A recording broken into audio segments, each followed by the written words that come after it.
দিল্লিতে যারা ঘুরতে যান তাদের কাছে জামা মসজিদ অত্যন্ত গুরুত্বপূর্ণ। এর কারণটা হচ্ছে যে এই জামা মসজিদ হচ্ছে খাদ্যপ্রেমীদের জন্য, বিশেষ করে যারা নন ভেজ খেতে ভালোবাসেন তাদের জন্য স্বর্গ। তার সঙ্গে ডেজার্ট আইটেমস গুলো অপূর্ব এক একটা।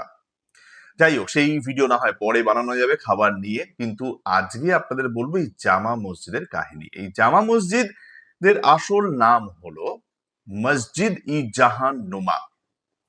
1656 সাল নাগাদ শাহজাহান এটি প্রতিষ্ঠা করেছিলেন।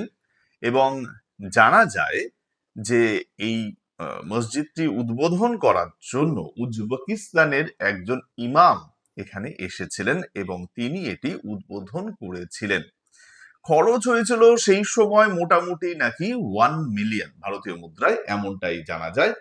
এবং এই যে ভিন্ন গেট গুলো রয়েছে সেখানে যে সিঁড়ির পরিমাণ সেটাও কিন্তু আলাদা, কোথাও 35, কোথাও 33, এইরকম ভাবে ভিন্ন গেট গুলোতে সিঁড়িগুলো রয়েছে। তো এই জামা মসজিদ যেতে গেলে আপনাকে কিভাবে যেতে হবে, এটি হচ্ছে লাল কিলা যেটা রয়েছে দিল্লিতে, সেই লাল কিলার অপোজিটে একটি রাস্তা ঢুকে গেছে, যেখান থেকে হেঁটে গেলে মোটামুটি 400 থেকে 450 মিটারের মধ্যেই আপনি পৌঁছে যাবেন জামা মসজিদ। দিল্লিতে যদি প্ল্যান করছেন, জামা মসজিদ ঘুরতে ভুলবেন না। এবং বিশেষ করে যদি আপনি ধরুন এই 4টে 4:30 নাগাদ যান, মানে সূর্যাস্তের সময় সময়, সেই সময় কিন্তু আপনি এখান থেকে দুর্দান্ত একটা ভিউ পেতে পারেন। যারা ফটোগ্রাফার তাদের জন্য কিন্তু একটা দারুণ ভিউ হতে পারে, বিশেষ করে এই সূর্যাস্তের সময়।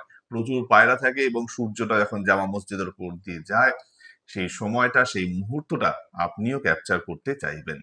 সুতরাং এই ছিল জামা মসজিদ নিয়ে একটা ছোট্ট গল্প। যদি ভালো লেগে থাকে ফলো করুন, লাইক করুন, শেয়ার করুন এবং আগামী দিনে অন্য ভিডিওর জন্য অবশ্যই অপেক্ষা করুন।